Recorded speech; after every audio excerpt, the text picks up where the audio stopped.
ಸ್ನೇಹಿತರೆ ನಮಸ್ಕಾರ. ತಮ್ಮೆಲ್ಲರಿಗೂ ಕೂಡ ಆಯುರ್ ಪ್ರಪಂಚ ಯೂಟ್ಯೂಬ್ ಚಾನಲ್ಗೆ ತಮಗೆಲ್ಲರಿಗೂ ಕೂಡ ಸ್ವಾಗತ ಸುಸ್ವಾಗತ.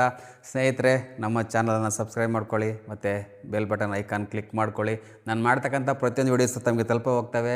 ಈ ದಿನ ಮುಖ್ಯವಾಗಿ ಒಂದು ವಿಚಾರ ಏನು ಅಂತಂದರೆ, ನಮ್ಮ ಹುಲಿಕಲ್ ಸರ್ ಅವರ ವಿಚಾರವಾಗಿ ಕುರಿತು ನಾನು ಈ ವಿಡಿಯೋನ ಮಾಡ್ತಾಯಿದ್ದೀನಿ. ಯಾಕೆಂತ ನನಗೂ ತುಂಬ ಚಿಕ್ಕ ಮಕ್ಕಳಿಂದನೂ ಕೂಡ ಕೆಲವೊಂದಷ್ಟು ವಿಚಾರಗಳು ನಾನು ನೋಡಿದ್ದೆ. ಅದನ್ನು ನಾನು ಆವಾಗ ಸ್ವಲ್ಪ ಮೂಢನಾಗಿ ನಂಬಿದೆ. ಇತ್ತೀಚೆಗೆ ಅಂತಂದರೆ ಈಗ ಸುಮಾರು ವರ್ಷಗಳ ಮೇಲೆ ನಾನದು ಸುಳ್ಳು ಅಂತ ಒಂದು ಮನದಟ್ಟು ಮಾಡ್ಕೊಳ್ತಾ ಬಂದೆ. ಆದರೆ ಇತ್ತೀಚೆಗೆ ಹುಲಿಕಲ್ ಸರ್, ನಟರಾಜ್ ಸರ್ ಧೈರ್ಯವಾಗಿ ನುಗ್ಗಿ ಎಲ್ಲರನ್ನೂ ಸರ್ ಬಡಿದೆಬ್ಬಿಸಿ ಒಂದು ಪ್ರಪಂಚದ ಸತ್ಯವನ್ನು ತಿಳಿಸ್ಕೊಡ್ತಾ ಇದ್ದಾರೆ. ನಿಜವಲ್ಲೂ ಅವ್ರಿಗೆ ಹ್ಯಾಟ್ಸ್ ಆಫ್ ಅನ್ನೇ ಹೇಳಬೇಕು.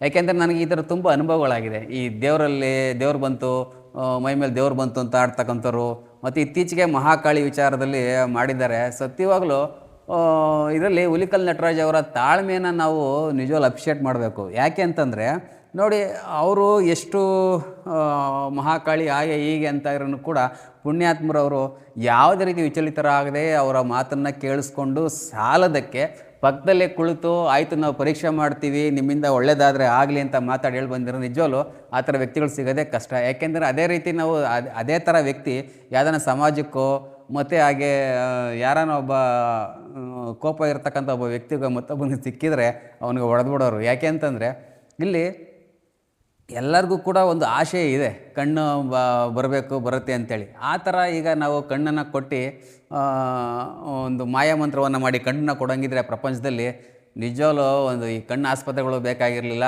ಮತ್ತು ಯಾವುದೇ ರೀತಿ ಶ್ರಮನೂ ಕೂಡ ಇರ್ತಿರಲಿಲ್ಲ. ಪ್ರಪಂಚದಲ್ಲಿ ಎಲ್ಲರೂ ಅಂಧತ್ವವನ್ನು ಹೋಗ್ಬಿಡ್ಬೇಕು.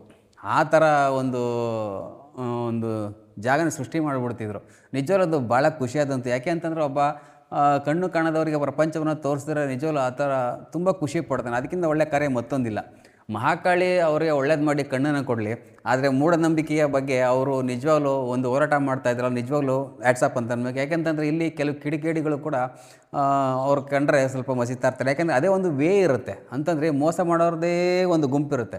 ಆ ಗುಂಪಿನಲ್ಲಿ ಒಬ್ಬ ನಾನು ಕರೆಕ್ಟಾಗಿ ಇದ್ದೀನಿ, ನಾನು ಬಯಲು ಮಾಡ್ತೀನಿ ಅಂತ ಹೋದಾಗ ಅವ್ರಿಗೆ ಕೆಲವೊಂದಷ್ಟು ಸತಿ ಪ್ರಾಬ್ಲಮ್ ಕೊಡೋಂಥ ಜನ ಇದ್ದಾರೆ. ಅದನ್ನು ನೋಡ್ಕೊಂಡಿದ್ದೀನಿ ಕೂಡ.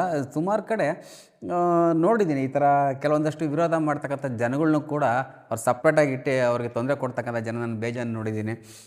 ಹುಲಿಕಲ್ ನಟರಾಜ್ ಸರು ಈ ವಿಚಾರದಲ್ಲಿ ತುಂಬ ಜಾಗರೂಕರಾಗಿ ಕೆಲಸವನ್ನು ಮಾಡಬೇಕು.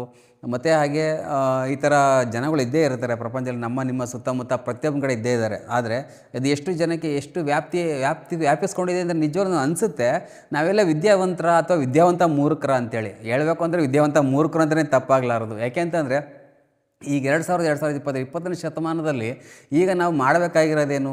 ನಮ್ಮ ಜ್ಞಾನವನ್ನು ಪಸರಿಸಬೇಕು, ಒಂದು ಒಳ್ಳೆ ದಾರಿಯಲ್ಲಿ ಹೋಗಬೇಕು, ಮತ್ತು ಮೂಢನಂಬಿಕೆಗಳನ್ನು ತೆಗೆದಾಕಬೇಕು ಅಂತೇಳಿ. ಸಪೋಸ್ ನೀವು ನೋಡ್ಬೋದು, ಸಿದ್ದರಾಮಯ್ಯವರೆಲ್ಲ ಹೇಳಿದರು, ಸಿದ್ದರಾಮಯ್ಯ ಸರ್ ಆಗಿರ್ಬೋದು MLA ಗಳಾಗಿದ್ದಾಗ ಅವ್ರು ಹೇಳಿದರು, ಮತ್ತು ಸುಮಾರು ಜನ MLA MP ಗಳು ಹೇಳ್ತಾ ಇರ್ತಾರೆ, ಮತ್ತು ಒಂದಷ್ಟು ಜನ ಅದ್ರ ಬಗ್ಗೆ ಹೇಳ್ತಾ ಇರ್ತಾರೆ. ಆದರೆ ನಮ್ಮ ಜನ ಬದಲಾಗೋದಿಲ್ಲ ರೀ. ಯಾಕೆ ಅಂತಂದರೆ ಕೆಲವೊಂದಷ್ಟು ಕಡೆ ಈ ಕುರಿ, ಕೋಳಿ, ಕೋಣಗಳನ್ನು ತೊಗೊಂಡೋಗಿ ಬಲಿ ಕೊಡಲಿಕ್ಕೆ ಹರಕೆ ಅಂತೇಳಿ ಬಿಡ್ತಾರೆ. ನಿಜವಾಗ್ಲೂ ಇದು ವಿಪರ್ಯಾಸ ಅಲ್ವಾ? ಪ್ರಾಣಿಗಳನ್ನು ಹರಕೆಗೆ ಬಿಡ್ತಕ್ಕಂಥದ್ದು, ಕುರಿ ಕೋಳಿನ ಕಡಿತಕ್ಕಂಥದ್ದು, ಅವತ್ತು ಕಡಿದು ಅನ್ನವನ್ನು ಹಾಕ್ತಾರೆ. ನಿಜವಾಗ್ಲೂ ಸತ್ಯವಾಗಲು ಒಂದೇ ಒಂದು ಕಡೆ ಸಾವಿರಾರು ಕುರಿಗಳು ಮಾರಣಹೋಮ ನಡೀತದೆ, ಲಕ್ಷಾಂತರ ಕೋಳಿಗಳನ್ನು ಕತ್ತರಿಸಿ ಊಟವನ್ನು ಹಾಕ್ತಾರೆ. ಮನುಷ್ಯನ ನಾಲಿಗೆಯ ಚಪಲಕ್ಕೆ ಅಥವಾ ಜಾಗದ ಒಂದು ಪ್ರಸಿದ್ಧಿಯನ್ನು ಮಾಡ್ಕೊಳ್ಳೋದಕ್ಕೆ ಜನ ಏನೇನೋ ಮಾಡ್ತಾರೆ ಅಂತಂದರೆ ನಿಜವಾಗ್ಲೂ ನಮ್ಮ ಪ್ರಪಂಚ ಯಾವ ಕಡೆ ಸಾಗ್ತಾಯಿದೆ ಅಂತ ಕೇಳಿದ್ರೆ ನಮಗೆ ಭಯ ಆಗುತ್ತೆ. ಇಷ್ಟಿದೆ ನಮ್ಮ ಸಮಾಜ.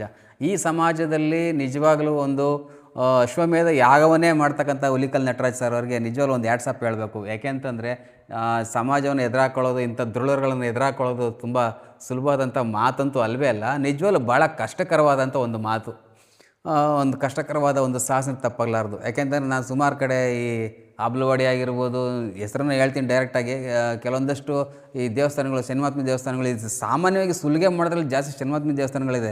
ಯಾಕೆಂದರೆ ಶನಿಮಾತ್ಮ ತೋರಿಸಿ ತಾನೇ ಜನ ಎದುರಿಸ್ತಾರೆ. ಶನಿ ಮಹಾತ್ಮ ಅಂತಂದರೆ ನಾವು ತಪ್ಪನ್ನು ಮಾಡಿದಾಗ ಅದನ್ನು ಸರಿ ದಾರಿಯಲ್ಲಿ ತಿದ್ಕೊಂಡು ಹೋಗ್ಲಿಕ್ಕೆ ಒಂದು ಮಾರ್ಗವನ್ನು ತೋರಿಸ್ತಾರೆ ಶನಿಮಾತ್ಮ. ಆದರೆ ಆಗಲ್ಲ, ಇಲ್ಲಿ ಜನ ಅವರನ್ನೇ ತೋರಿಸಿ ಎದುರಿಸ್ತಾರೆ. ಈಗ ದೇವರನ್ನು ತೋರಿಸಿ ಎದುರಿಸಿ ಬದುಕುವಂಥ ಜನ ನಿಮ್ಮಲ್ಲಿ ಜಾಸ್ತಿ ಆಗಿದ್ದಾರೆ.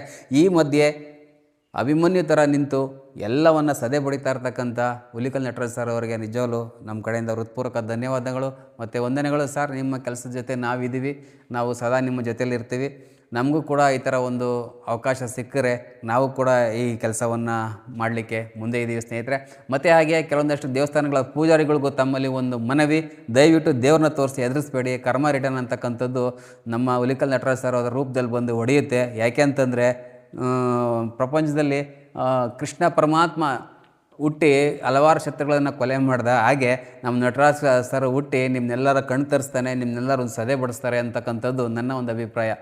ಸ್ನೇಹಿತರೆ, ಭಾಳ ಎಚ್ಚರಿಕೆಯಿಂದ ಇರಿ. ಯಾಕೆ ಅಂತಂದರೆ ಇದು 20ನೇ ಶತಮಾನ, ಹುಲಿಕಲ್ ಸರ್ ಅಂತ ಸರ್ ಇರ್ತಕ್ಕಂಥ ಒಂದು ಜಾಗ, ಇದು ಜಗತ್ತಿದು. ನಿಮ್ಮ ಒಂದು ಮೋಸಕ್ಕೆ ಕತ್ತರಿ ಬಿದ್ದೇ ಬೀಳುತ್ತೆ ಒಂದಲ್ಲ ಒಂದು ದಿವಸ. ಸ್ನೇಹಿತರೆ, ನಿಮ್ಮ ಊರಿನಲ್ಲಿ ಯಾರಾದರೂ ಈ ಥರ ಮೋಸಗಳು ಮಾಡ್ತಕ್ಕಂಥ ಪೂಜಾರಿಗಳಿದ್ದರೆ ನಮ್ಮ ಸರ್ಗೆ ತಿಳಿಸಿ ಅಥವಾ ಒಂದು ಮಾಹಿತಿಯನ್ನು ಕೊಡಿ. ಅದ್ರ ಬಗ್ಗೆ ಒಂದು ವಿಡಿಯೋ ಮಾಡಿ ನಾನು ಹಾಕ್ತೀನಿ, ಜನಗಳಿಗೆ ತಲುಪಿ. ದಯವಿಟ್ಟು ಮೌಢ್ಯತೆಯಿಂದ ಹೊರಬನ್ನಿ ಸ್ನೇಹಿತರೆ. ಧನ್ಯವಾದಗಳು ಸ್ನೇಹಿತರೆ. ಶುಭ ದಿನ. ನಾನು ನಿಮ್ಮ ಅಶೋಕ್. ವಂದನೆಗಳು ಸ್ನೇಹಿತರೆ.